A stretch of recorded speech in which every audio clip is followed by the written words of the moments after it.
Okay, so this talk is called Portable Machine Image, or How I Learned to Stop Worrying About the Untrusted Host by Shipping My Own Firmware. So we're gonna basically talk about this in a few sections. The first section is going to be our problem statement. So first we have to review our threat model, which is that confidential computing separates two different planes. On the left-hand side, you have the management plane, which controls the cloud control plane, the hypervisor and VMM, and host administrators. And on the guest side, you are also supposed to have this separated plane. And the firmware, and this includes the firmware and paravisor, the operating system, and the workload. And the important bit is that these planes are mutually adversarial. So the management plane does not trust what is in the application plane. And the application plane does not trust what is in the management plane. Of course, I've highlighted firmware and paravisor here because we're going to see that this model in today's deployments doesn't currently hold up to scrutiny. And this problem has been named explicitly by a French regulator, the ANSI. And this is a quote from their technical position paper on confidential computing in October of 2025. They said part of the code running in the user-provided TCB, that means guest, is often injected by the cloud provider, especially in the case of CVMs. The firmware responsible for the early stages of booting the VM, as well as the virtual TPM used to attest the later boot stages, are typically beyond the control of the user.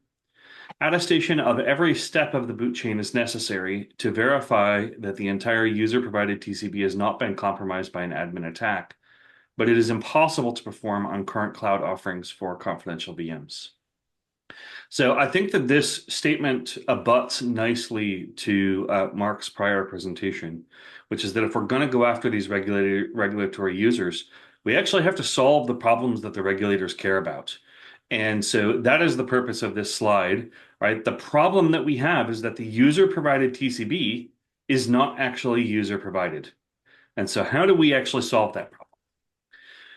Well, our goal in this presentation is to move the guest firmware into the tenant's software supply chain, right? The tenant is already doing this whole supply chain, build, scan, version, promote, attest, and roll back on their VM images. But we don't have the guest firmware in the guest supply chain. And our thesis is that firmware should be operated like workload software, so it shouldn't be any different.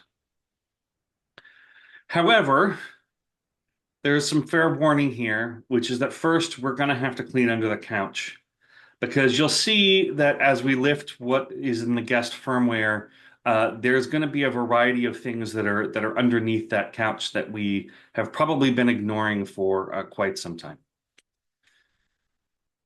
And so this is what a common boot pattern looks like today. The common boot platform contract is a conversation. So oftentimes it works like this. The tenant submits a kernel, which is usually a kernel in a disk image and some configuration to a cloud. And then the host is going to select whatever firmware it wants, and it's going to build a virtual motherboard that correlates with that firmware. And then it's going to synthesize a bunch of data entries like ACPI, device tree binaries, handoff blocks, but also things like the CPU model, the memory map, and the boot metadata. Then it's going to launch the guest, and it doesn't start the guest image, it starts the guest firmware, which, as we've already said, has been chosen by the host. But the guest, inside the guest, the firmware that's running, it still doesn't have all of the information. So it will oftentimes query the host over interfaces like firmware config. That's how it's done on QEMU, for example. But it will also ask for things like CPU ID for other tables that the hypervisor may have placed into memory in magic locations and metadata. And so then the host returns these platform details. So you'll notice that this is a conversation that's happening between the host and the guest. The firmware hands the synthesized platform description to the OS finally, and then the workload boots. And then, and we're going to come back to this in a moment, the guest OS executes the host's AML code. And this happens not only at boot, but it also happens on every ACPI event that happens thereon in the future. And then finally, the verifier is going to receive evidence of all of this stuff that's happened, and the meeting is going to depend upon the provider's shaped boot context. So this is why today uh, the measurement calculation tools are largely provided by the VMM, because each VMM is doing these things all slightly differently. And the key point here is that the boot contract is discovered dynamically by talking to the management plane. But wait a minute, Nathaniel, you just said, didn't you just say that the management plane is untrusted? I did. That's the problem we've got to overcome. And so there are two bonds that hold the firmware to the hypervisor today. This is mostly being put forward just by inertia from history. The real fact is we just haven't designed something different. So there's two bonds here. One is on the left-hand side, which is that there's tight coupling. That is, firmware is not necessarily, or it hasn't historically been, portable code that is written in isolation. It's written sort of against a virtual motherboard, and it has to conform to what that is, and it supplies that information to the rest of the operating system. So we've got tight coupling, and then on the second side, we've got this implicit contract. And this is that hypervisors have, throughout history, they've evolved proprietary host firmware channels.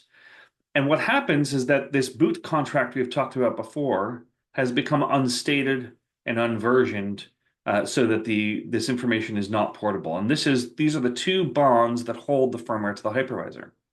Unfortunately, both of these bonds are also avenues for the VMM to attack the guest.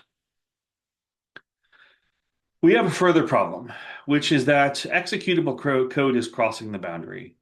The host does not just hand the guest data, it hands it code. And in this funny example we've given here, we have some AML that's scurrying back and forth between the host and the guest.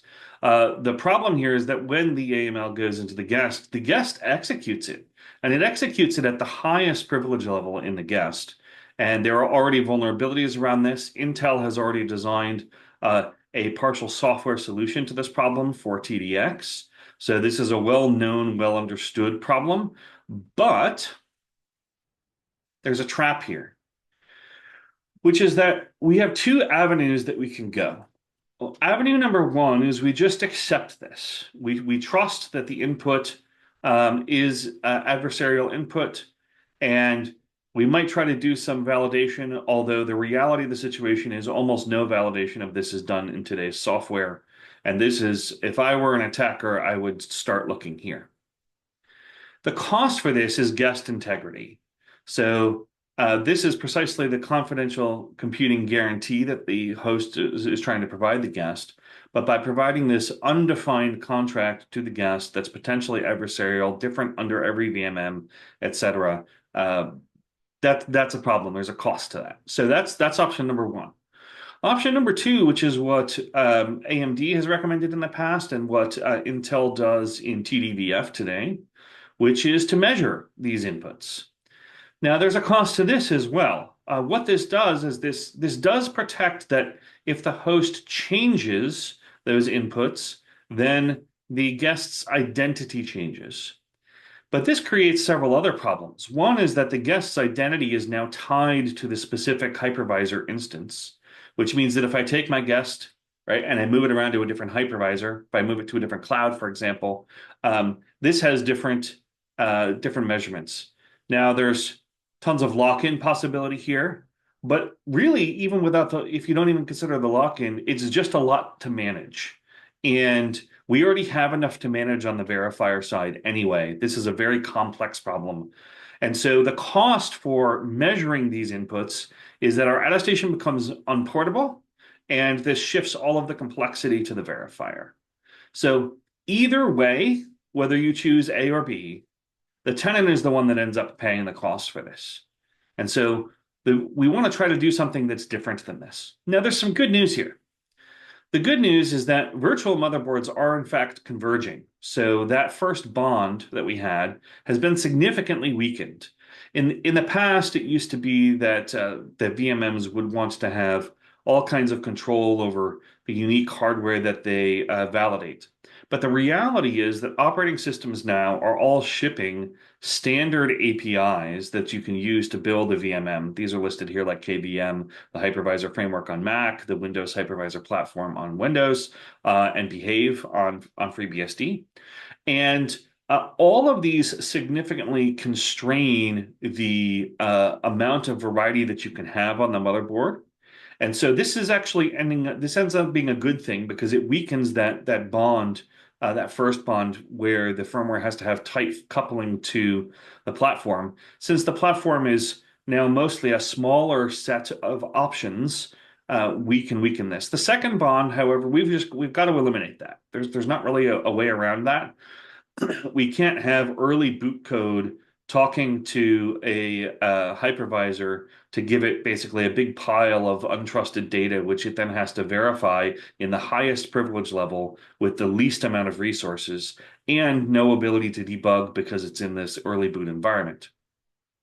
Finally, AML. We've got to kill the AML thing. The idea of just shipping executable code across this boundary and expecting the guest to execute it, that can't work. So that's essentially the problem statement. And what I want to do in the next few slides is I want to highlight out, I think, what are the requirements for a good solution to this problem. And then we'll propose what that solution might look like. Then we're going to see a demo and we're going to wrap up.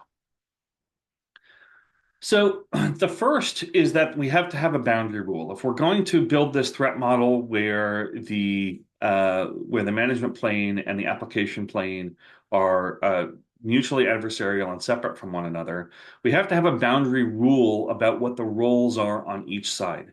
This basically goes back to Mark's talk again, right, about defining what the roles are, who is responsible for delivering what. So here's my boundary rule. The first is that the host allocates resources. The second is that the guest defines resources. So in other words, the guest defines, for example, what first bytes are executed. It also defines what initial register state this vCPUs are going to have. It also defines what the instruction set architecture baseline is going to be, as well as the platform meaning. This is like various semantics around the core device topology, in other words, that motherboard definition, as well as finally the attestation coverage. This includes data that can be submitted in the guest. Now, the host, on the other hand, wants to allocate resources on top of that definition. Where the guest defines and that definition is measured and is part of the guest identity, the host is going to allocate resources, and resources are not measured. They are validated during early boot. They're also constrained, but that's pretty much okay because there's a lot of constraint that's happening in these OS APIs anyway. So we have memory size, for example, how much memory you give the VM. That's clearly something that the host wants to be able to do. Things like CPU count, NUMA topology is important. Things like some device resources. This includes things like both PCI and MMIO devices, and the launch execution. Right, those are all within the host's wheelhouse. And so if we're very clear about this boundary, we can actually separate this out into its discrete components about who is doing what. And there's an interesting thing that falls out of this model. Not only do we get to the right trust model, but we actually get a feature here, which is that in recent days, there have been VMMs that have been created precisely because they can offer a micro VM experience. I think that this is going to become more important in future days. But right now, the way that this works is essentially you have to have one VMM that is a standard hypervisor, and you have to have another VMM that is a micro VM hypervisor. But if you split out the boundaries like this, actually, the decisions about whether you're a micro VM or a full VM all fall within the guest definition. And so you can have a single uniform hypervisor that can serve both the micro VM case and the full VM case, simply because the tenant image is the one that gets to define the platform. Yeah, Alec, you got a question? When you say micro VM, are you talking about a VM that is running on a hypervisor that's inside the guest? No, I'm talking about like Firecracker, for example, where they basically have limited down the hardware configurations They've narrowed down boot down to like 125 milliseconds. This is how all of AWS's um, uh, what is it called? Function as a service Lambda stuff is all thing. built on top of that. Yeah, the Lambda. Thank you. Got it. Lambda is built on top of this, right? Because you basically want to run each function in its own VM, but in order to do that, you've got to have a very tight definition, and it's got to boot very quickly. It's And still so a in L1. It's still a L1 VM. It's just a little bitty one. Got it. That's correct. There's nothing in this model that presupposes you can't do nested vert either, which is what you're asking about. It's not mentioned in this conversation, but it's a orthogonal concern. I'll put it that way. When you said micro VM, my mind went to nested, and I just wanted to Yeah. make sure I wasn't The, that you didn't the that key you point weren't there. here, yeah, the key point here is you got a hypervisor, right? And the hypervisor can actually service either the micro VM or the full VM. It just is up to the guest to pick whatever they want to define in their guest image. Got it. Thanks. Okay, so in order to unroll that conversation, we have to negotiate the whole platform before the guest runs, right? So in our current model, we basically define enough of the platform, the VM, I should say, sorry, the VMM picks enough of the platform to get the guest running, and then once it's running, then they negotiate the rest of the platform from there. But that's not a great approach to this, again, because this is early boot for the guest. It doesn't have really adequate means to defend itself against the complexity of the data that's being handed to it. So what we want to do is we want to negotiate that platform before the guest runs. And so we need to basically move that conversation to the pre-boot stage. This means that we need a way to describe the platform. That is, the tenant needs to describe the platform it wants to the hypervisor. And we need some method to do that. That method needs to have the following criteria. First, it needs to be well-defined. That is, it's got to be typed, versioned, it's got to be rejectable when it's unknown. So the idea here is that the hypervisor is going to get this well-defined contract. It's going to satisfy the contract if it can, and if it can't, it will refuse the launch. Fairly straightforward. Second, by the way, the important bit there is that the guest is in charge of defining the platform. The hypervisor is the one that is responsible to fulfill that contract. Second is that this contract needs to be convertible, meaning that operating systems today require either ACPI or device tree. So whatever format we use to describe this platform, it needs to be efficiently convertible into either ACPI or device tree. The third is that there can't be any code over this boundary, right? So the guest is going to have to describe the platform to the host. The host is going to have to basically give some information back to the guest about what it supports during early boot, but neither of those communications can contain runnable code. The fourth is that there has to be a split trust. That is, the guest image defines the minimum configuration it needs to boot, and then the host can layer on other information on top of that. We'll show how that works in a minute. So the artifact that we're missing here is precisely this: a portable, image-owned launch contract. And this contract basically says something like this: load these sections into guest memory, fill these regions in guest memory, give me a CPU that has at least these features, initialize this state, finalize this target, and then start at this location. Right? That's essentially what a boot contract looks like. And we want to move this from being implicit to being explicit and well-defined. Okay, so those are our requirements. Let's talk about what PMI is. So PMI is a launch contract that you can ship. It's an artifact. It has a platform definition. It has boot payloads and a per target launch recipients. And all of this is in one artifact that gets multiplied up and shipped to the hypervisor. It looks like this on the inside. So the container is a portable executable file, PE, made by Microsoft. Good job, Microsoft. The PE has various different sections in it. So these are divided essentially into three different categories. The top is your normal traditional code and data sections. There's no change there. The next section is the platform definition. And actually, this name is not magical. You'll see that the name actually gets referred to by the launch recipes, which are next. So the last thing is the launch recipes. And notice that you can define parallel launch recipes. So this means you can produce a single image, which the hypervisor, once it chooses which target it's deploying on, can deploy according to whatever that image supports. So one image can have a bare VM. It could also be SCV and TDX all in one image. Or the same on ARM. It could be a VM or it could be CCM. And so that's essentially what's in the container. We're now going to zoom in to what a launch recipe looks like. This is a target. A target is a launch recipe, and a target is essentially a CBOR definition. And notice at the very top that it's versioned. And so we can actually version this entire interface. This target specifies what the CPU profile is going to be. So here we're saying we want x86 64 v3. It could be lesser, it could be more. And then you see there's some SEV attributes. We'll come back to those in a moment.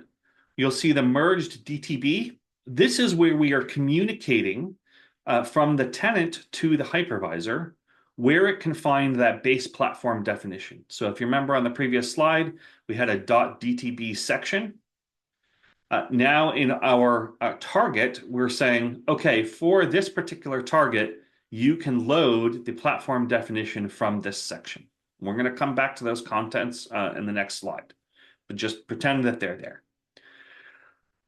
The majority of effort that happens in a target is the actions section. The actions section is a series of two different types of actions, and only two are defined for right now. They are the load and fill actions.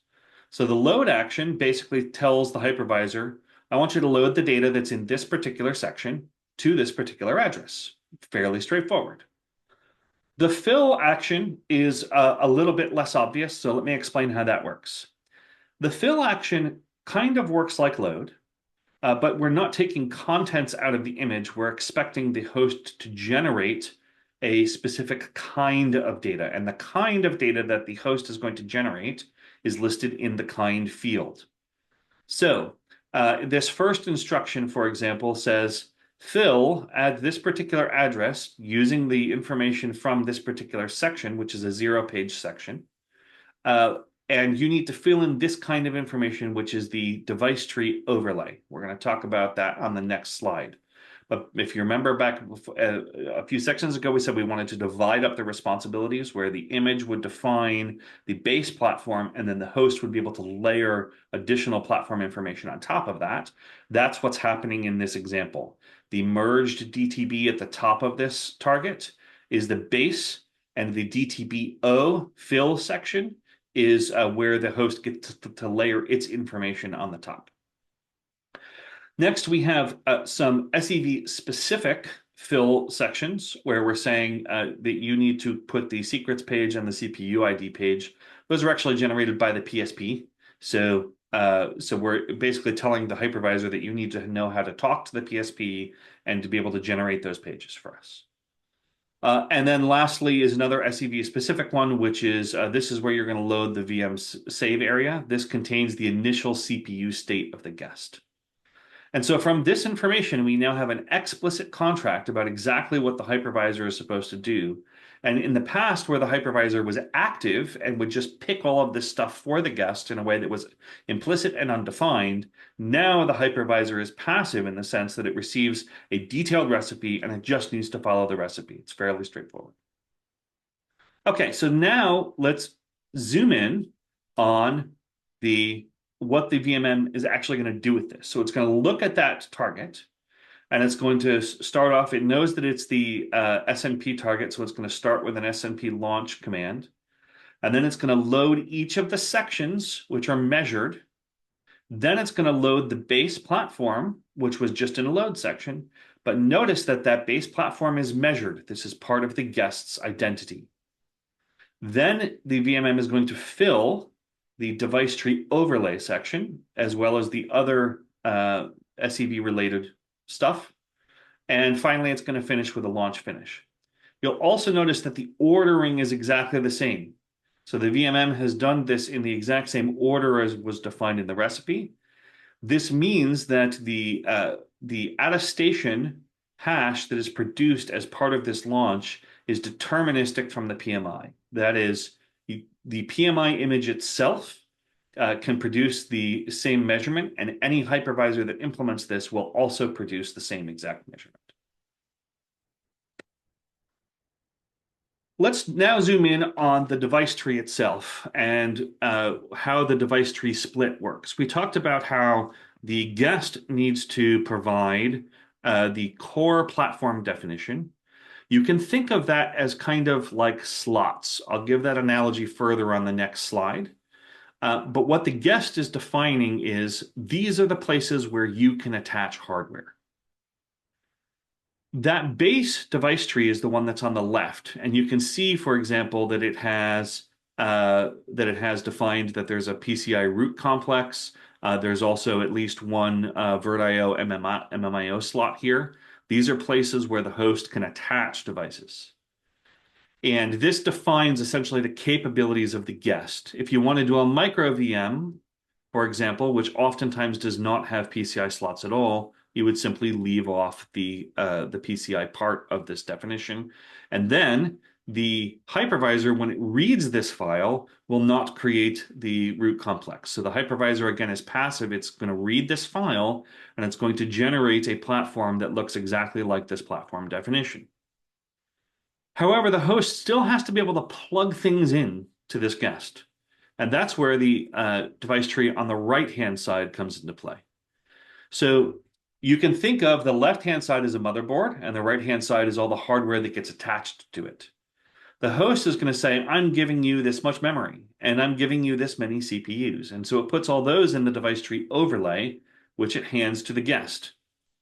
So again, we talked about how the guest image needs to define and the host image needs to allocate. That is the exact boundary split that we have going on here. And so the way that you can think about this, like I said, is like a motherboard. The image is the one that draws the board. So in other words, it's going to have its own firmware there, and it's going to have a number of slots for things like memory, PCI, VirtIO, MMIO devices, and vCPUs. And then the host gets to populate that virtual motherboard with the resources that it wants to assign to that VM. So the image draws the board, the host populates it. And then there's nothing that's ever beyond the board, right? So the host doesn't get to add additional slots. It doesn't get to define additional criteria. That's all part of the guest image. So again, we have this distinction between the shape of the motherboard is definition, and the population of that board with devices is the resource allocation. Why did we choose device tree for this? We chose device tree because it was the only solution that was an existing standard that met all of our requirements. So I tried to make ACPI work. It's the one that's the most common on servers, but it has several problems. Both of them are well-defined. So ACPI and device tree are both well-defined. They have standards and people can implement them. The next criteria, though, going back to our requirements slide, is that they don't all meet the other criteria. So the next one is it's convertible.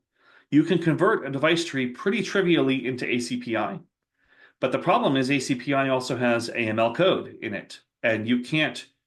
You can convert from a table to runnable code, but you can't convert from runnable code back into a table in any way that's reliable. The no code one is fairly self-explanatory, and the split trust, while you can have different ACPI tables, and you could essentially say part of the table, one table is defined by one party and another by the other. There's not really an efficient way to split them. And if you ever have anything that is within a single table that needs to be split, there's no way to do that in ACPI. However, device tree has a standard overlay primitive. This is well defined. It's part of the specification. And that's what allows us to build this model on the previous slide. I should say 2 slides prior, where you have the base image and then there's an overlay on top of it. Device tree provides that as a standard mechanism. And so the important bit here is that the OS can still receive ACPI. I'm not suggesting that we all go and rewrite all of our operating systems. All that you need is that the firmware that's in the guest, which remember is the tenant's ability to provide, all it has to do is translate. It has to do this merge, and then it has to translate it into ACPI. And that's it. So that the important bit here is that when you do this translation inside the guest, then those ACPI tables can have code because the code is generated inside of the guest and is trusted and is part of the identity of the guest. So the guest stops asking. There's no longer this runtime conversation between the guest and the host trying to figure out the additional details of the platform. Nothing is unspecified. Everything is defined ahead of time, and the hypervisor knows whether it can be successful in launching this guest or not before it even starts the guest. So let's switch to a demo.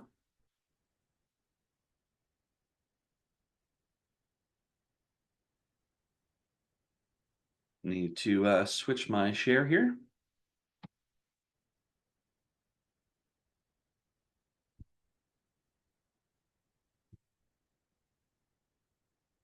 And I will embiggen this. Okay. So let's take a look at the files that we have in this folder.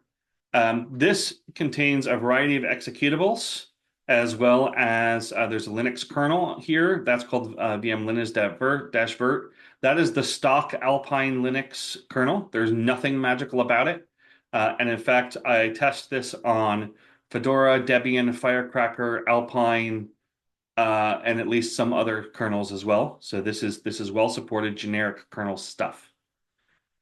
Okay, we've got a binary here called Snuffler. Snuffler is the test binary that I use. What Snuffler does is it runs inside the guest. It's statically linked. It's statically linked and it runs as init inside the guest. And this is a test fixture. So inside the guest, it's going to gather all of the hardware information. It's going to exercise those devices. For example, a block devices, it's going to do performance metrics and it'll gather all that stuff. And then basically once it's done executing, it's going to dump all of that to the console and it is going to shut off the system. So that's all Snuffler does. What we have on the left-hand side are two other binaries, Arma and Dillo. And when you put them together, you get an armadillo. So Arma is the bit that's going to generate the PMI, and Dillo is the VMM that is going to execute the PMI. So we will start by running Arma here. And let's see what this looks like. So this is what the tenant is going to do. The tenant's going to build a PMI. And in this case, we're going to do this with a Linux kernel. We're going to specify this is the Linux kernel command line. We're going to say this is the CPU profile that we want to have. Here's my kernel and my kernel configuration.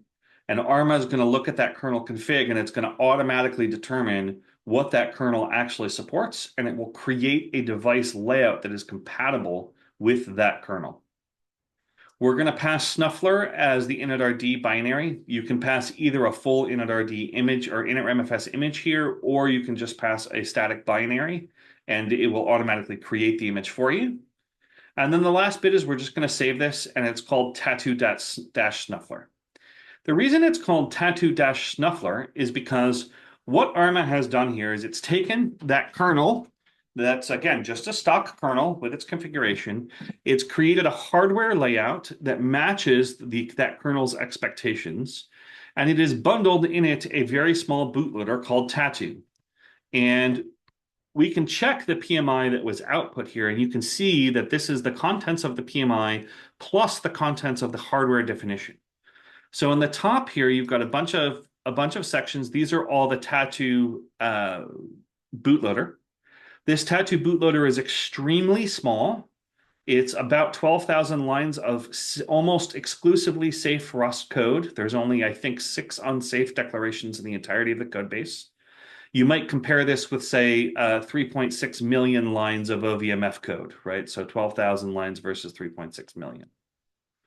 And then we have our bundled initRMFS and Linux here. And now we also have our device layout. What Arma has done is Arma has a default number of slots. You can change it. These are all parameters with Arma. And what it does is it allocates a total of 16 slots by default.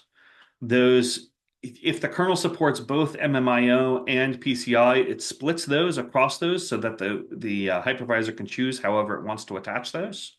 But if only one is supported, then it only generates one. So you can see here we've got the MMIO slots here. We've got the PCI root complex here. And then lastly, we filled in a few other bits of hardware-related information, which is just basically the interrupt controller and the ability to power off this system. So as you can see, we've consolidated down this definition, this platform definition, to be quite small. But the important thing is that all of this is measured, and the guest doesn't have to validate it during boot because it's part of the trusted identity. So now we want to do this. We want to run this with Dillo. And what Dillo is going to do here is Dillo is going to take in this PMI image. It's going to construct the VM to match the expectations of the PMI file. And then it's going to allocate resources to it, such as memory and CPU. And there are other things that you can attach. Today, for example, you can attach block devices to this. I haven't got around to doing the networking yet, but it's coming.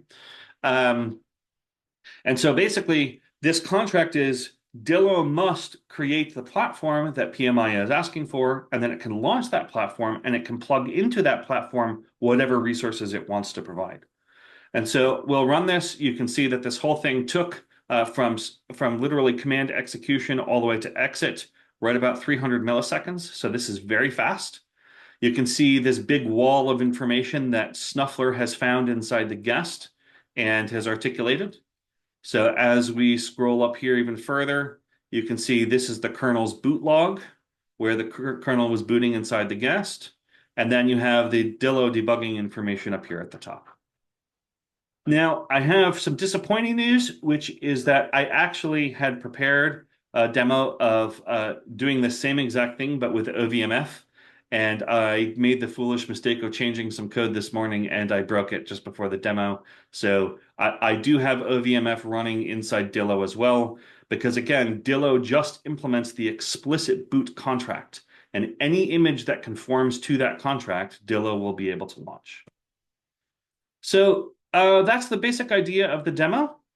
There are four major components here, I could say, just to summarize. We have Snuffler, which is the binary that ran inside the guest. We have Arma, which prepares the PMI image. We have Dillo, which executes it.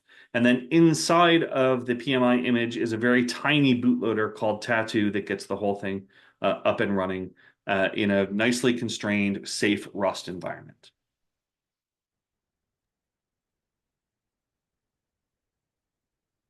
Wow. Nice, Nathaniel. So switching back now, your demo. Let's talk about what the payoff of this is. The payoff is that the ownership boundary moves. So where before the provider selected the firmware, and now the tenant gets to ship the firmware. Before, the firmware queries the VMM live at runtime, which is an attack surface that it's not well equipped to defend against. And on the other side, the PMI contract exists before boot, and if the hypervisor can't fulfill it, it will just simply reject that configuration. The host synthesizes the platform, used to synthesize the platform description, but now the tenant defines the core platform, and the host can overlay the resources it wants on top of it. Before, the launch behavior was implicit, and now the launch recipe is explicit.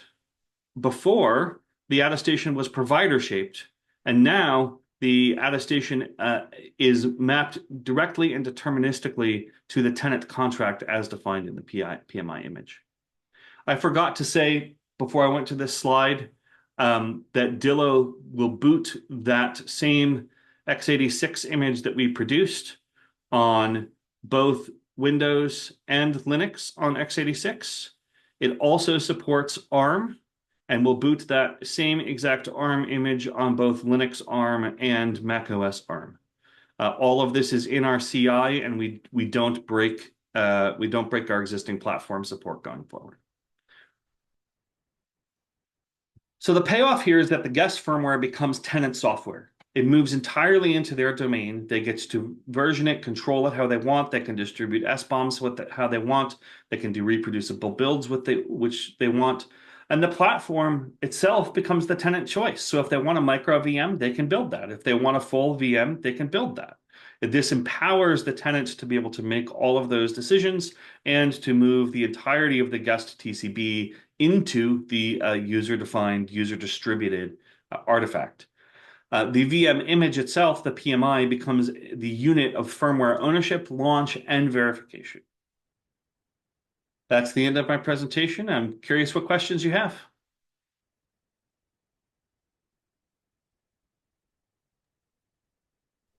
That was great, Nathaniel. Could you relate the problem to the measurement fields in an SNP report and, if possible, like TDX report? Yes. So I think in the TDX report, it's MR Enclave. And in the SCV report, it would be the launch data field. So the contract that PMI is defining and that the hypervisor implements is validatable by the fields I just mentioned. Okay, so today launch data, you are a tenant is reliant upon the CSP to know That's what correct. that would be. Okay. And I guess That's it's by correct. So MR. if I take my disk image and I give it to, Azure, or if I give it to AWS, or if I give it to Google, I'm going to get a different measurement there for each of them because today the CSPs have an undefined contract that's there, and that's what they implement is that undefined contract. So the measurement that is there is similarly undefined. That means that you can't verify an image on its own. You can only verify an image as it has been deployed by a particular hypervisor and a particular version of that hypervisor and a particular version of that hypervisor's firmware. Right. And Scott, I think that's MRTD then? Yes, That sound right? correct. Yes, MRTD. I was going to say that. Thanks. I knew I got it wrong. I should never. There was no We're malice on my close. part, Scott. Yep.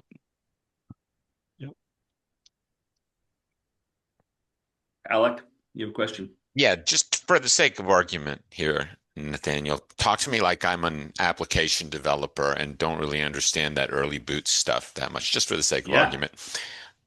And I'm trying to sell this to a big hyperscaler, right? This idea. What I need some talking points from you so that I can introduce this concept to folks. What I'm wondering is, how do we operationalize this in a hyperscaler environment where firmware changes happen across our fleet at asynchronous times, and even hypervisor changes and the core platform changes happen and have to happen at asynchronous time to maintain fleet manageability and uptime requirements. So Yep. can you talk me through it at that layer? So I'm going to give you the first talking point, which is the one right at the beginning, which is this quote, right? This is what regulators want. They're being very explicit about what they want, and existing implementations today don't provide it, right? So if we want to go after the regulated industries, we have to deliver the things that they want. That part is pretty simple. So we took a shot at this, and Yep. we tried that custom firmware thing here in Azure, and it was just a product that we were trying to sell. And the issues that we were having is that when customers made changes to their firmware and it failed at that early a part of their boot process, there was just no way for them to debug it. They would Yep. It would just crash too early, and unless there was a direct hand-holding relationship between Azure folks and customer firmware developers, you just couldn't get it off the ground. So it just wouldn't scale. Yeah. So my response to that would be, if you're going to do this, you have to have an explicit contract, which is what PMI is attempting to define, right? Because that explicit contract is where all those guarantees sit. The second thing that you have to have is that you have to have really good Gus tooling, right? The Gus tooling itself has to be bulletproof. So basically, you want to make tooling that is going to make it dead simple for people to actually build these images that are compatible and are not going to have these problems. Also, it's not like that early boot is one of the problems is actually the 3.6 million lines of OVMF, right? OVMF has so many different code paths it can go down that trying to be able to reason about what is going to be compatible is rather hard. This is where I think Tattoo solves a Tattoo, by the way, is a another name for armadillo. What Tattoo does as a small little bootloader is it provides only one code path, and it either works or it doesn't. Tattoo is not enabling hardware. Like OVMF has to turn on a whole bunch of hardware to actually get the thing booted. Tattoo doesn't do any of that. Tattoo works exactly off of the CPU and the memory that's there as part of the contract.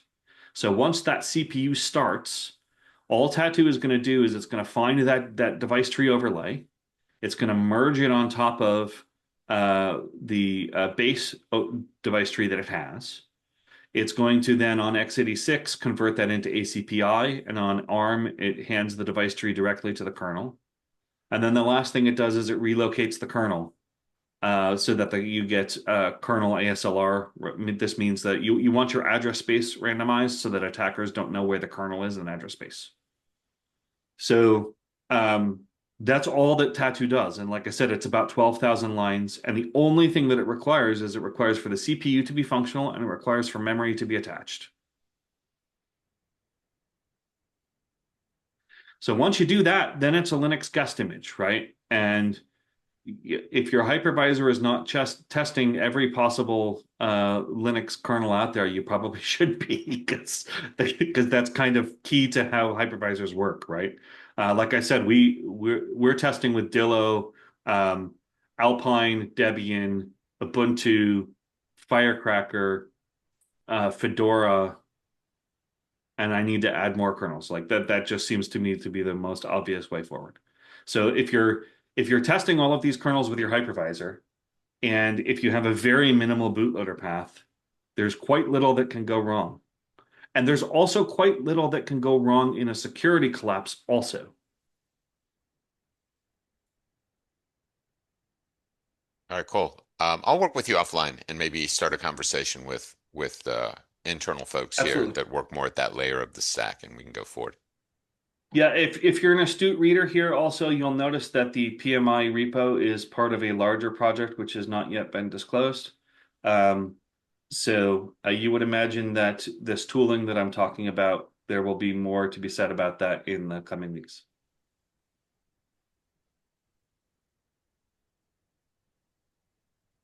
Cool. Why don't I bookend that question that I started with, just so I'm clear.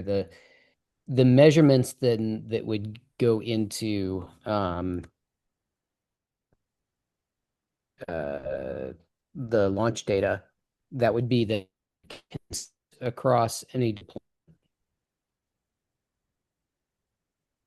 I don't know if it's me, but Dan, you're cutting out. Yeah, same here. Sorry, on bad internet. Can you hear me better now? I can. Okay, so just trying to clarify that the same PMI will produce the same launch data regardless of where I deploy it. That's correct. Any PMI compliant hypervisor will produce exactly the same image. Cool. That's the portable in the portable machine image format.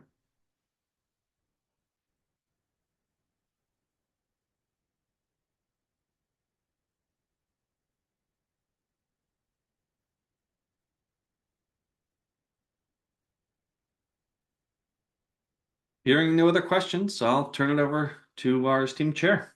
Thank you.